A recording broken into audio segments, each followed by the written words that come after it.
Hello everyone and welcome to this week's review. Disney's current trend of taking their animated classics and remaking them continues with one of the most beloved and popular films. Except because the entire cast consists of African animals, it's not live action.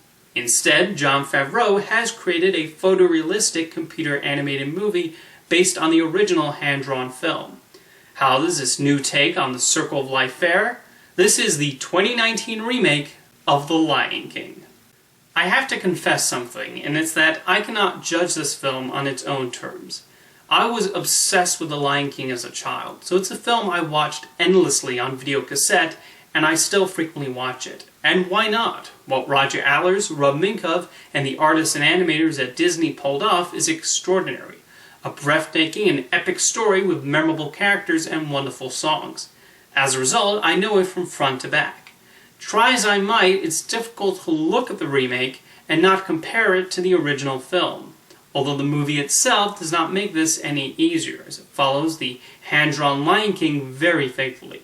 There are a few tweaks here and there, and a couple of scenes added, but it seems Jon Favreau reveres the original film as much as we the audience do, and doesn't want to mess with what works.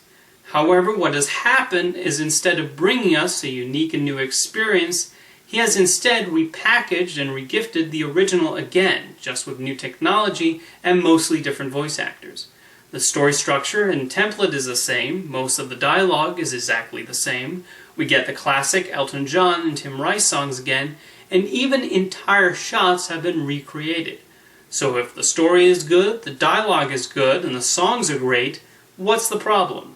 The main issue is this feels largely like an experiment in a fancy visual effects reel. The main purpose of this new Lion King appears to be what would happen if we took a hand-drawn film and did it again in realistic computer animation. To the film's credit, it is amazing seeing how far computer technology has progressed. What the animators are able to pull off with The Lion King is stunning. Seeing how the African plains and jungles and deserts have been rendered is jaw-dropping, and you can see how much hard work the filmmakers have put into the film.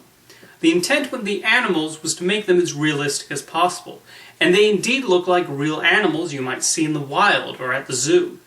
Going into the movie, I knew the animals would also be talking, and I was not taken out by the effect.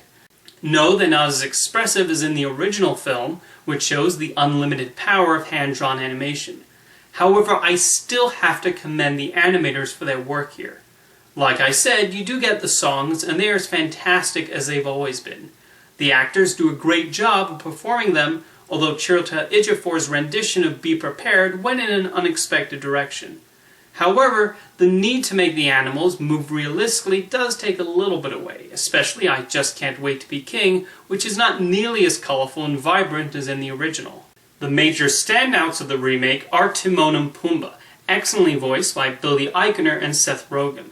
Most of the actors are primarily directed to act similar to the originals, and James Earl Jones is even brought back to voice Mufasa.